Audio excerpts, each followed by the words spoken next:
The engine of America's greatness is not just its liberties, but the people's willingness to fight to keep them.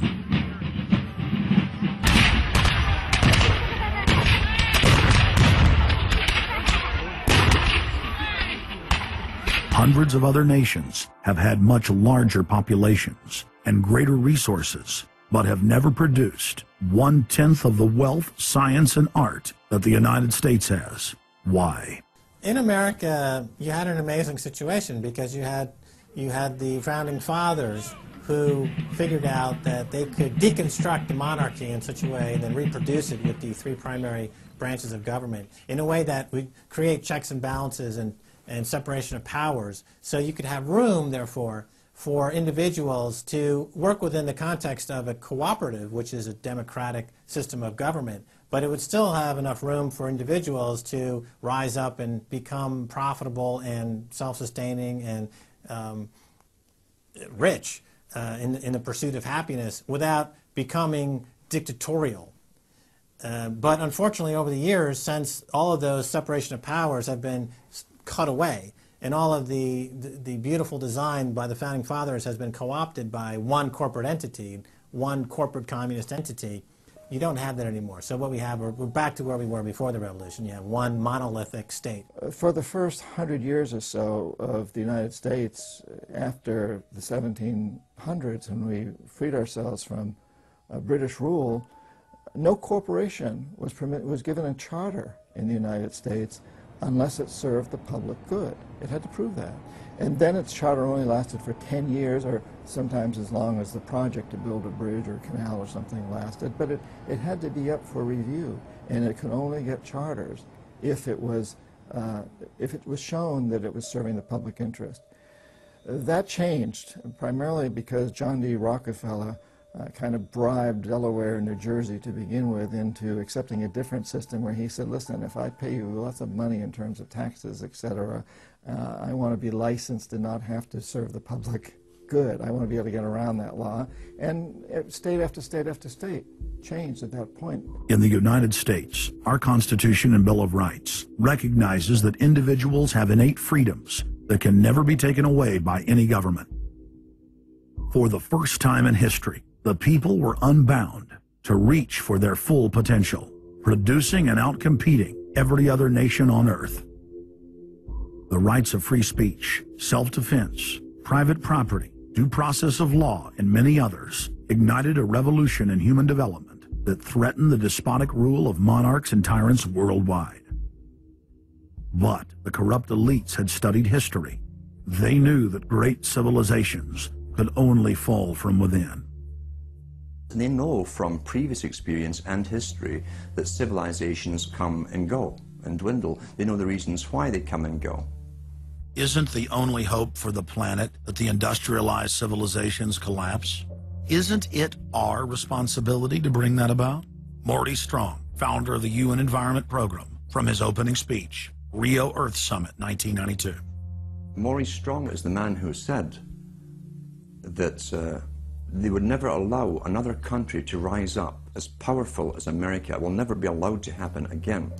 And he said the best thing we can do is to tear down all the factories, all the top commerce of the United States, and level it and give it back to nature. So that was the advice from this character, who has tremendous power at the United Nations and was picked up and groomed by Rockefeller himself. Over the past decades, since the Kennedy assassination approximately, you've had an ongoing oligarchical transformation of virtually every country in the world. And in the United States, it's taken the form of an oligarchical counter-revolution against the reforms of the 1930s, with the Wall Street interest asserting itself as more and more dominant. And once bankers and oligarchs have power, the things that they do, you could call them a policy. You could call it something like a tropism. It's like the way a plant responds. Naturally, since they're oligarchs, they're going to try to downgrade the standard of living of the vast majority of the population. They're going to claim that the world is overpopulated, that industrialization, industrial pollution, and overpopulation are the main problems that face the world. And they're generally going to try to crush and mortify any kind of popular democracy or mass movements with any kind of progressive content. Nations rise and fall. They knew how debt could never be recuperated. They knew that disease or prolonged war could wipe out the population and the future populations that pay off debt. So these guys all work together. That's why it's no surprise that today you have Lord Rothschild coming out pushing the latest scam or religion that we must all believe in, which is global warming, which his personal bank, his family's bank in Switzerland, will be in charge of. They've run the system, the whole economic system of the world for the last 250 years.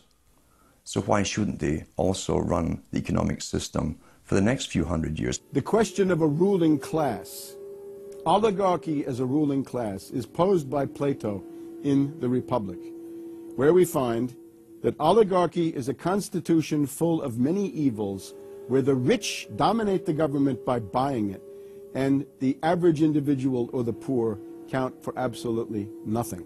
Oligarchy is a frame of mind. In other words, if you're a banker, this is already a world view. It's a world outlook, and it implies the policies that have got us here, right? Malthusian policies, zero growth policies, driving down the standard of living, attempts to wipe out all kinds of mass institutions that might be a countervailing force. This is a scientific dictatorship, which Bertrand Russell said, and the Huxleys said, both Aldous and Julian Huxley said they would bring in the scientifically controlled society. It's not just family planning, which really means abortion and so on. It's global planning, which is literally sterilization and abortion worldwide for the ideal reduced society, and not just across the board, through genetics, through the Genome Project, through the constant IQ testing. Globalization has economically destroyed the world. You've got at least 40 to 50,000 people who die every day worldwide from starvation, malnutrition, and diseases which can be cured for pennies, such as diarrhea. And if you ask one of these Malthusian oligarchs, don't you think that something should be done to raise the standard of living in Africa or South Asia? They'll say, no, we can't do that. That would wound the planet. That would oppress Mother Earth. So that's oligarchy. Class consciousness in this sense is absolutely essential. If you think that bankers are the same as you, you're wrong. F. Scott Fitzgerald once told Hemingway, you know, the rich are different from us. And Hemingway said, yeah, they have more money. And F. Scott Fitzgerald replied, no, it's something much deeper. It's a whole different world. To be an oligarch, to be a Rockefeller or something of this sort, means that you're in a completely different world with values which are the reverse of human values. Now, if you allow the oligarchs to continue to dominate, the destruction of world civilization is a matter of a few decades at the very, very most. So, choose. To force their agenda through, the elites are employing one of their favorite tools, artificial crisis creation, also known as the Hegelian dialectic of problem-reaction-solution. You never want a serious crisis to go to waste. And what I mean by that, it's an opportunity to do things that you think you could not do before. The Earth's ruling elite are first and foremost monopoly men. The founder of the Rockefeller clan summed it up simply when he said, competition is a sin. Rockefeller himself said that competition was a sin. And people quipped at that, thinking it was one of his little jokes. He made many jokes about saving pennies and stuff like this. But in reality, he was telling you a truth, that competition to a man like him, who worked for a much larger organization, competition truly was a sin. And the cartels have been formed ever since, have become much bigger, more powerful cartels which can literally command governments, sometimes to go to war on their behalf, have occurred. The economic crash of 2008 and 2009 was an engineered crisis designed to cripple sovereign nations globally to make way for a world currency and a new bank of the world. China's holding, what, 1.5 trillion worth. All over the world, they're holding U.S. currencies. They want to get out of them in a way where they're not going to lose on their investments. There's going to be a world currency. There's going to be a new reserve currency. They're going to push it through the IMF. that's going to be the banksters that are going to be in charge of it. It's going to happen, and it's going to happen sooner rather than later. There was also a question to Geithner. Do you think that the U.S. dollar ought to be replaced? And he blew it. He had a moment of candor where he said, yeah, we're considering that. So on that day, the dollar went down 1% within a couple of minutes. Chinese government proposal about a global currency and about the IMF regulations, the new IMF idea about the general agreements to borrow and having a faster ability to disperse to the emerging market. As I understand this proposal, it's a proposal designed to increase the use of the IMF's special drawing rights. We're actually quite open to that suggestion. Timothy Geithner's comment about global currency is not off the table because it's not off the table and it's going to come.